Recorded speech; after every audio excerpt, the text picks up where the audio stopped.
টিফিনে ম্যাগি ম্যাগিটা একটুখানি ভেজে দিলাম, শুধু পেঁয়াজ দিয়েছি। একদিকে ভালো না, এখন তাড়াতাড়ি চলে আসছে, দুপুরবেলায় লাঞ্চ করবো হ্যাঁ, বাড়ি এসে। ওর জন্য এটা দিলাম। গুড মর্নিং, সকলকে স্বাগত জানাচ্ছি আজকের ব্লগে। আশা করি তোমরা সবাই খুব ভালো রয়েছো, আমরাও ভালো আছি। গতকালও ব্লগ দিতে পারিনি, একটাই কারণ, এখন এই সপ্তাহটা একটু এইরকম চলবে, কারণ প্রচণ্ড কাজের চাপ রয়েছে অফিসে, প্লাস ওর তো এখন শেষের দিকে সব পরীক্ষাগুলো, ওই জন্যই। গরম হোক, শীত হোক, বর্ষা হোক, চা চাই সকালবেলা। চাটা কিন্তু দারুণ হয়েছে। কত বছরের আমরা আমরা যখন স্কুলে পড়ি, দারুণ হয়েছে। সিক্সে কি সেভেন, তখন থেকে পালা হতো, মানে সন্ধ্যেবেলা পর, সকালবেলা তো স্কুল টুল যেতাম, বিকেলবেলা স্কুল থেকে ফিরে বাবা মা বাড়িতে চলে আসতো। সেভেনেই মনে হয়, 7 কি 8, হ্যাঁ, মানে একদিন আমি চা করবো, একদিন দিদি চা করবো। তখন পুরো জলের মতন টেলটেলে চা হতো, পারতাম না। আবার কখনো আবার আদা ফাদা দিয়ে আদা গ্রেট করে দিলাম। তখন তো গ্রেট, মানে সেই বড় বড় প্লাস্টিকের গ্রেটারগুলো হতো না, ওই রকম একটা এরকম আমাদের বাড়িতে ছিল, ওই হ্যান্ডেলটা ভেঙে গেছিল, মা তবু ব্যবহার করতো। সব বাড়িতেই মোটামুটি একটা করে থাকতো ওইটা, গ্রেটার, ব্রাউন কালারে দেখতে হতো। হ্যাঁ হ্যাঁ, ওই প্লাস্টিকের যে হ্যান্ডেলটা, ওটা ভেঙেও গেছিল, মা তাও ব্যবহার করে যেত। দারুণ ছিল, মানে যা পারতাম ঠিক আছে, মা বলতো একটু শেখো, একটু শেখা ভালো। ওই চা। আজকে বৃহস্পতিবার না, 27 তারিখ হবে হয়তো, হ্যাঁ 27 মেয়েদের, আর কালকের দিনটা আচ্ছা, এটা শনিবার। 31শে মাস। শনিবার ক্লাস হবে কিনা জানি না, এখনো কনফার্ম করেনি। এটা 31শে মাস, হ্যাঁ মার্চ তো। তারপরে এপ্রিলেরও আরো 4 দিন হবে। আমার মনে হয় না কেউ যাবে বলে ওই 4টে দিন। অনেকেই এই শুক্রবারের পর থেকে যাচ্ছে, সব বলে দিয়েছে আমরা বাইরে যাচ্ছি। আমার ছেলে তো সব লেটার নিয়ে যায়নি, বলছে মা আমি তো কোথাও যাচ্ছি না, আমি কেন লেটার দেবো? সেটাও ঠিক, সত্যি কথা বলাই ভালো। বলছে ঠিক আছে 4টে দিন। ও বাবা বলছে যদি তুই একাই হোস, ক্লাসে আর কেউ নেই, বলছে মা ভাই এইরকম হবে না, হয়তো 5-6 জন যাবো, তবু তো যাবো। ঠিক আছে, হাফ ডে হবে 12:30 অবধি। ও বলছে মা ঠিক আছে যাবো। স্কুলেরও না দেওয়া, 4 দিন কেন, মানে কি লজিক হাসিল করে ফেলবে 4 দিনে, কে জানে? লজিক আমার জানা নেই সত্যি, 4 দিনে কি লজিক কি জানি, বাবাদের কি ক্যালকুলেশন বা কি জানা নেই। 4টে দিনে কি হবে, অর্ধেক বাচ্চা যাবে না। ওর কাছেই পড়ে, অনেক সব স্টুডেন্ট ছুটি। রয়েছে ফাইনাল পরীক্ষা হয় ছুটি, আবার সেই জুন মাসে খুলবে স্কুল। অনেক, মানে সব স্কুলই, যাদের যাদের পরীক্ষা হয়ে গেছে, একটা স্কুলে যেমন 18 মার্চে পরীক্ষা হয়ে গেছে, ছুটি। ওদের হয়তো 12 বলে, হয়তো সেটাও হতে পারে। ওদের 12 বলে, হয়তো ওদের 12ও তো ছুটি। তাহলে জানি না, ছুটি করেছে এখন, স্কুল টু স্কুল ভ্যারি করে হয়তো। তারপরে কারোর 20 তারিখ 21, হ্যাঁ 18, আষাঢ়েরও তো যেমন ছুটি, নেটিভে চলে গেছে। বলছি মানে ছুটি পড়েছে, তার 1-2 দিনের মধ্যে সব যে যার দাদুর বাড়িতে চলে গেছে। গতকাল গত পরশু একজনের হলো, আজকে ওরা চলে যাচ্ছে। আবার আজকে একজনের শেষ হবে, তারা এই সানডে চলে যাবে। সে একটা আলাদাই মজা। কালকে কি হয়েছে, কালকে পড়াচ্ছি, কালকে অনলাইন সব, হ্যাঁ, এবারে পড়ানো হয়ে গেছে, বক বক বক করছে। ওরা বলছে তোমার এখনো পড়ানো হয়নি?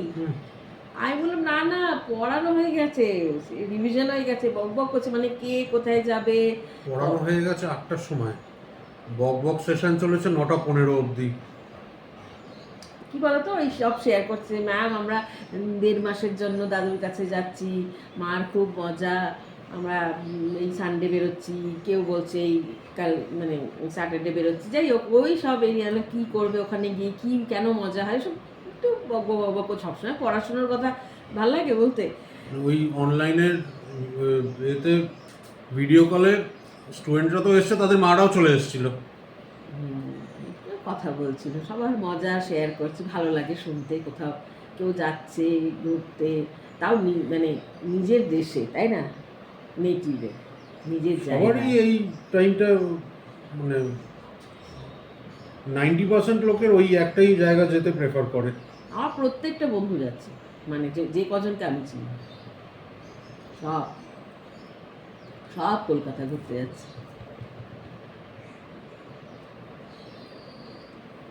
যাই হোক, এবারে সেই ওই বক বক করতে করতে, কারণ ওরা ভালোবাসে না তো বক বক করতে। সবসময় তো পড়াই। আমাকে বলছিল ম্যাম, সেই উল্টোপাল্টা, এই কোথার থেকে এত এনার্জি পান, এতক্ষণ ধরে পড়াচ্ছেন, কখন রাত্রে ঘুমান, সকালবেলা কখন ওঠেন ঘুম থেকে, কত ধরনের কথা। তারপর বেবর কথা বলছে যে স্নেহাল ভাইয়া কখন স্কুলে যায়, স্নেহাল ভাইয়া কবে ভেকেশন পড়বে। একখানা লাইভ সেশন চলার মতন কালকে চলছিল। ওই সব জিনিস করছিল। তারপর আমি বললাম যে দাদুর বাড়িতে গিয়ে কেন মজা। আমি বললাম যে তোমরা বাইরে কোথাও ঘুরতে, বলছো না না দাদুর কাছেই যাবো ঘুরতে। বলছে দাদু অপেক্ষা করে থাকে, মানে দাদু ঠাকুমায়েরা অপেক্ষা করে থাকে। ফোন, আমার যে মেয়েটা বললাম না 19th পরীক্ষা শেষ হচ্ছে আসার, মানে ওর মা পরীক্ষা শুরু হওয়ার আগে আমাকে বলছে যে ওর দাদু ঠাকুমা অলরেডি ফোন করে জেনেছে কবে পরীক্ষা শেষ, এবং যেদিন শেষ তার পরের দিনই নিয়ে চলে আসবে এখানে। তো তখন ওর মা বলছে যে আমি বলেছি আগে ম্যামের সঙ্গে কথা বলবো, ম্যাম যদি পারমিশন দেয় যে হ্যাঁ এখন কটা দিন ছুটি থাক তাহলেই আমি যাব, নয়তো আমি যেতে পারবো না। আমি বললাম না না এখন ঘুরে আসো, ঠিক আছে, এপ্রিল থেকে সব ক্লাস করবো। এই একটা মজা। সবই মোটামুটি দেখছি, সবই যে যার নেটিভে যাচ্ছে, শুনেও ভালো লাগে। কি করবে একটাই মায়েরা বলছে সারাক্ষণ গল্প করে শুয়ে বসে আনন্দ করে কাটাবো, বাচ্চাগুলো বলছে খেলবো। ঠিক আছে, তারপর তো ঈদ আসছে না, মানে ওদের রমজান যে শেষ হচ্ছে, সেই কিছু মুসলিম বাচ্চাও তো রয়েছে আমার কাছে, ওরাও সব সেলিব্রেট করবে। আবার কেউ মানে ভাবো দাদুর বাড়ি থেকে ঘুরে চলে এলো, আবার মে মাসে 3-4 দিনের ছুটি নিয়ে একটুখানি গোয়া বা কোথাও এসব ঘুরতে যাবে, সেটা খুবই কম, ম্যাক্সিমামই সব ওইখানে।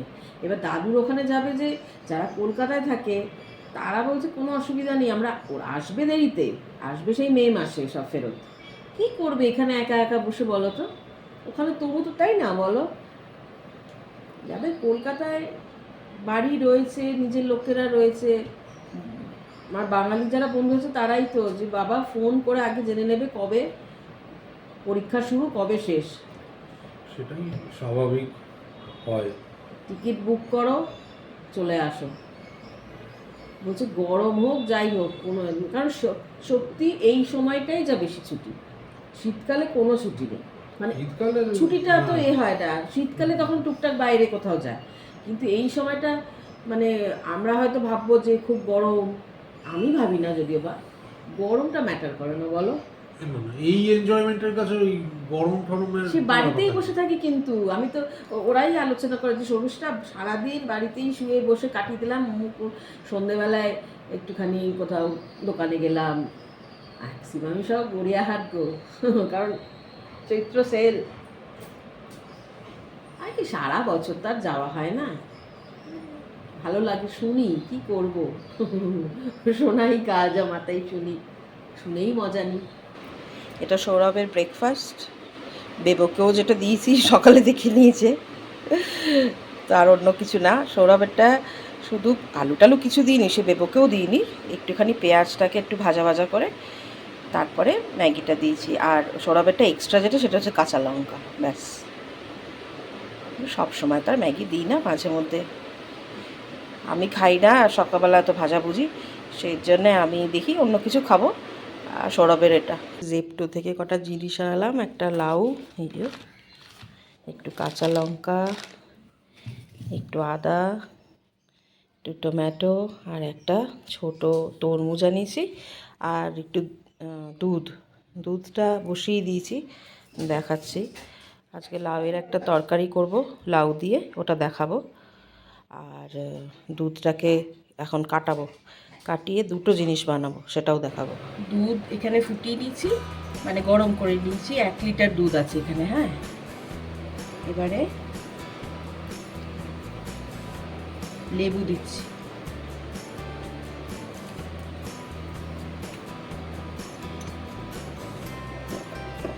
বুঝেই গেছো যে ছানা কাটাচ্ছি, আমি ছানা বানাচ্ছি। এই ছানা দিয়ে দুটো জিনিস বানাবো আজকে। এখানে আমি 1.5 খানা লেবু দিলাম, তার বেশি দেবো না, নয়তো বেশি টক হয়ে যাবে। লেবু দেওয়ার পরে বেশিক্ষণ ফোটাবো না, তাহলে কিন্তু শক্ত হয়ে যাবে ছানাটা। গ্যাস অফ করে দিলাম। সুন্দর ছানা হয়েছে, মানে শক্ত না। কিন্তু 1 লিটারে কতটুকু ছানা হবে বলো তো? ঠিক আছে, এবারে একটু ঠান্ডা হোক, তারপরে এটাকে স্ট্রেন করে নেব। এটা 1 লিটার দুধের ছানা। এইটা দিয়ে দুটো জিনিস আমার হবে না, এটা দিয়ে একটা জিনিস করব, আর একটা 1/2 লিটার কাটাবো দুধ, ওটাকে দিয়ে আর একটা জিনিস বানাবো। ডুমো ডুমো করে লাউ কেটেছি, লাউয়ের একটা তরকারি করব। কীরমভাবে করছি সেটা দেখাবো। দুটো তরকারি করব, লাউয়ের তরকারিও করব, লাউ তার সাথে সাথে ছানা কাটালাম, তো ছানার কোফতা বানাবো, বানিয়ে তার তরকারি করব। সেই জন্য দুটোর জন্যই আলু কেটে নিচ্ছি। আর আরেকটু যে ছানা, সেটা দিয়ে ইচ্ছা আছে একটু রসগোল্লা করব, দেখা যাক।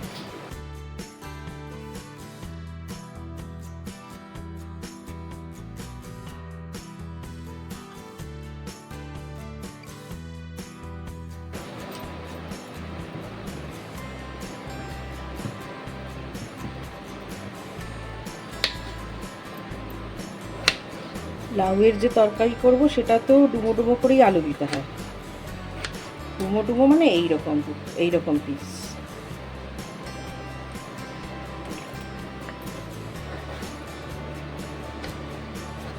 মানে একসাথেই আলুটা কেটে রাখছি, তাহলে তাড়াতাড়ি হবে।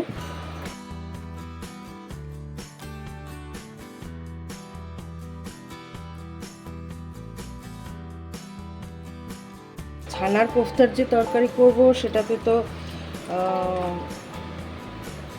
একটুখানি টমেটো, আদা আর কাঁচা লঙ্কা পেস্ট দেবো। লাউ যেটা বানাবো সেটাতে লাগবে না, সেটাতে একটা টমেটো শুধু চপ করে দিয়ে দেবো। তুমি দেখছো কীরকম কাটতে কাটতে আর কিছুই রইল না। ঠিক আছে, এই যে জলে এখন ভিজিয়ে রাখছি। সর্ষের তেল দিয়ে দিয়েছি। সর্ষের তেলটা একটু গরম হলে শুকনো লঙ্কা আর 5 ফোড়ন দেবো। এটা কুকারেই করব আমি, একটা হুইসেলেই রান্না হয়ে যাবে। তেলটা একটু গরম হোক, তেল গরম হয়ে যেতে শুকনো লঙ্কা আর 5 ফোড়ন দিয়ে দিলাম। এবারে লাউ দিয়ে দেবো। টমেটোটাও 4 টুকরো করে দিয়ে দিলাম। মশলা বলতে শুধু হলুদ গুঁড়ো আর লঙ্কা গুঁড়ো আর নুন, আর কিছু না। লঙ্কা গুঁড়োটা যেরকম ঝাল খাবে সেরকম দেবে, আমি খুব বেশি ঝাল বানাচ্ছি না।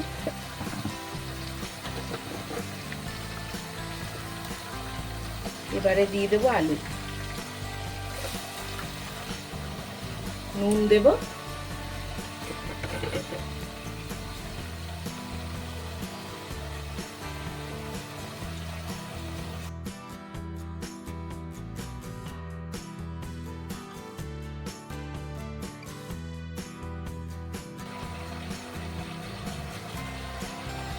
একটু সামান্য কষিয়ে নিয়ে আর জল দেব। জল দিয়ে আর একটা হুইসেল দিয়ে দেবো। জল দিয়ে দিয়েছি। এইবারে একটা হুইসেল দেব। তারপরে না হুইসেলটা পুরোটাই থাকবে, মানে নিজের থেকেই ব্যাপারটা নেমে গেলে ঢাকাটা খুলবো। খুলে কয়েকটা আলুকে একটুখানি এরকম হাতাটা দিয়ে একটুখানি ঘষে দেবো, ম্যাশ করে দেবো। হ্যাঁ, তাহলে কি হবে, তাহলে ঝোলটা একটুখানি ঘন ঘন হবে। এই যে এবার এটাকে আমি ঢাকা দিয়ে একটা হুইসেল দেবো। কি রান্না? ছানা বড়া? আজকে ছানার দুটো জিনিস হয়। বাবা তুমি, তোমার সময় হলো, তুমি তো আজকাল আসোই না, এত বিজি, তুমি বিজি হয়ে গেছো। একটু সুযোগ পেলাম তাই এলাম। না না, কি বানাচ্ছে? ছানার কোফতা? এইটা তো লাউয়ের তরকারি যেটা বানাই, ও আচ্ছা। আর ছানার কোফতা বানাবো, আর ছানা দিয়ে আর একটা জিনিসও বানাবো, দুটো জিনিস বানাবো। তো এই যা চাপা দিয়ে দিচ্ছি, কোথায় গেল দেবো, দিয়ে একটা হুইসেল দেবো। এইটা রেখেছি কোফতা বানাবো, আর অল্প একটু নিয়েছি, এটাকে এখন ভালো করে ম্যাশ করবো হাত দিয়ে। আর এখানে কি বসিয়ে দিয়েছি, এখানে বসিয়ে দিয়েছি জল, তার মধ্যে দিয়েছি চিনি, শিরা বানাচ্ছি, রসগোল্লাই বানাচ্ছি। তো যতটা চিনি তার থেকে 3 গুণ বেশি জল দিয়েছি আমি। এখন এটাকে, ছানাটাকে ঠাসবো।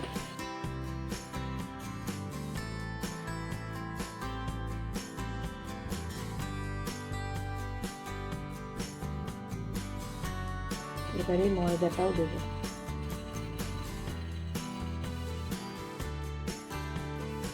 এটা ভালো করে ঠাসা হয়ে গেছে।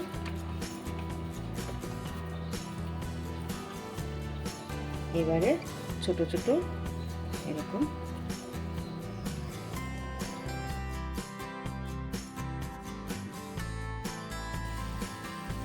বল বল বানিয়ে নেবো। আমি বেশি বানাচ্ছি না, আমি বেশি থাকা মানেই মিষ্টি বেশি খাওয়া হবে।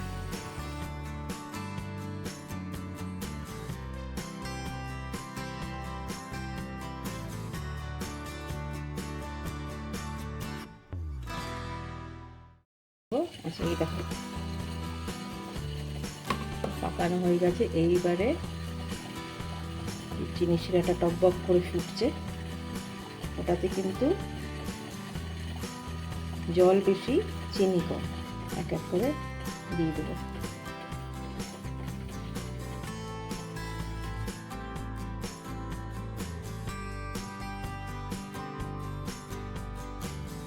একটু চাপা দিয়ে দেবো, দিয়ে তারপরে ফোটাবো।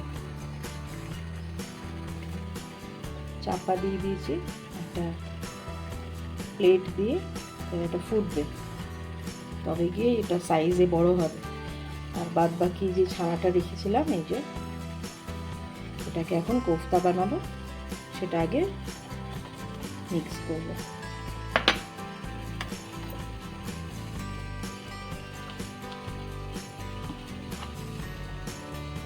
এটার মধ্যে নুন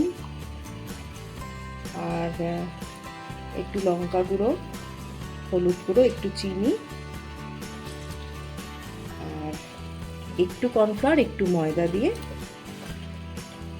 ছোট ছোট বল বানিয়ে নেবো। নিয়ে তারপরে সেগুলোকে ভাজবো। এই ছানাটার মধ্যে একটু সামান্য হলুদ, একটু লঙ্কা গুঁড়ো, নুন আর মিষ্টি, একটু ময়দা, একটু কর্নফ্লাওয়ার দিয়ে মেখে নিচ্ছি। এবার তারপরে যেরকম কোফতা হয় ওরকম বানিয়ে আর ভাজবো তেলে। তারপরে নিরামিষ তরকারি করবো। নিরামিষ তরকারি বলতে টমেটো, আদা, কাঁচা লঙ্কার একটা পেস্ট বানিয়ে নেবো, তারপরে রান্নাটা করবো। লাউ যেটা বানিয়েছিলাম, এই যে আলুগুলোকে না এরকম বলেছিলাম, একটা দুটো আলু এরকম ঘেটে ঘেটে দেবো, এই যে, এবং ঝোলঝোলি হবে, কিন্তু এটা খেতে কিন্তু খুব সুন্দর হয়।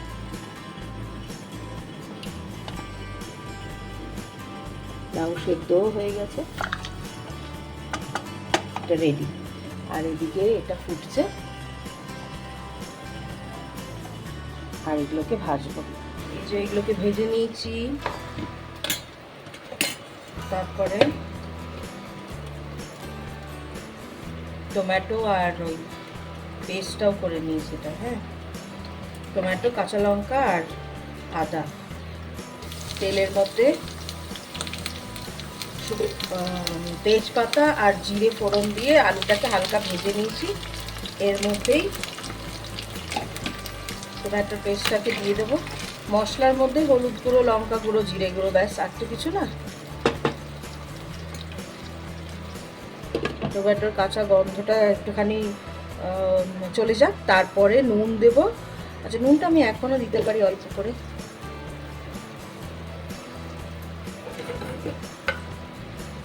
এর মধ্যে একটুখানি মটরশুঁটি দেবো। এখন অল্প নুন দিলাম, পরে লাগলে আবার দেবো। এরপরে শুকনো মশলাগুলো দিয়ে দেবো। হলুদ গুঁড়ো, লঙ্কা গুঁড়ো, লঙ্কা গুঁড়ো বুঝে দেবো কারণ কাঁচা লঙ্কা বেটেছি টমেটোর সাথে, আর জিরে গুঁড়ো।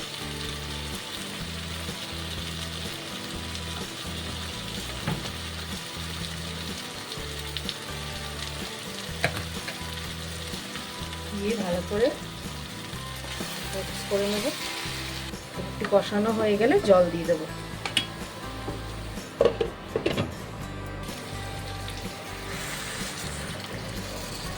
আর একটু জল দেবো। এই সময় নুনটাও একটু চেক করে নেবো, যদি নুন লাগে তো এখনই নুনটা দিয়ে দেবো। একটু নুন লাগবে, একটু নুন দিয়ে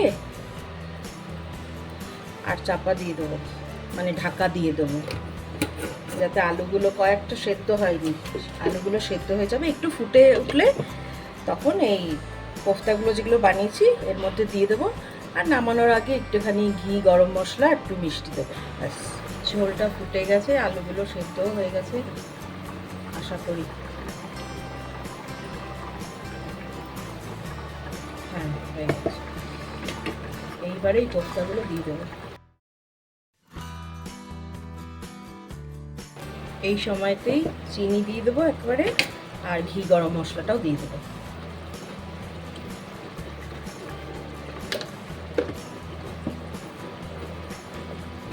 গরম মশলা আর একটুখানি ঘি দিয়ে দিলাম।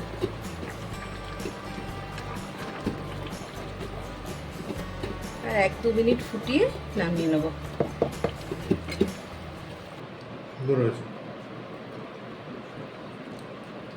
আজকে তো একটা সারপ্রাইজও আছে আবার। তোমরা তো এতক্ষণে জেনেই গেছো। কি সারপ্রাইজ? রসগোল্লা বানিয়েছি। নাকি সাথে আছে দই। এই লাউয়ের তরকারিটা করে দেখবে, ভালো লাগে খেতে। আমার পনিরের থেকে ওইটা বেশি ভালো লাগে। 1.5 লিটারের ছানা এইটুকু হয়। 2-3 লিটার দুধের ছানা কাটালে মনে হয় তবে ঠিক হয়। ছানার একটা আলাদা সুন্দর গন্ধ হয়, যেটা পনিরে পাওয়া যায় না। রসগোল্লাগুলো মিনি রসগোল্লা হয়েছে, ঠিক আছে, কিন্তু সলিড। মানে মা বাড়িতে ওরকম পাওয়া যায়। বাড়ির বানানো জিনিসের টেস্টই আলাদা। কলকাতায় ওই স্পঞ্জি, মানে ফাঁকা যেগুলো বলে স্পঞ্জির মতো। আর আমাদের ওদিকে মানে মা বাড়ির ওদিকে ঠাস ওই রকম হয়েছে হয়তো। ছানাটা কম তো, এর জন্য দুটোকেই ব্যালেন্স করতে হবে বলে একটু কম হয়ে গেছে। রসগোল্লাও একটু কম, এটাও একটু কম। যদিও বা রসগোল্লা একটু কমই বানিয়েছি আমি ইচ্ছা করে। শেষ পাতে দই, আর ওইখানে রয়েছে রসগোল্লা। মিনি রসগোল্লা। ও ঠিক আছে, মিনি হোক, জাম্বো হোক, এই গরম গরম রসগোল্লার টেস্টই আলাদা।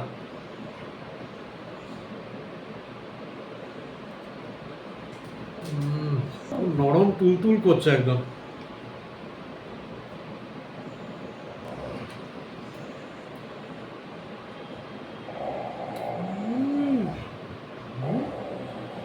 তুমি না?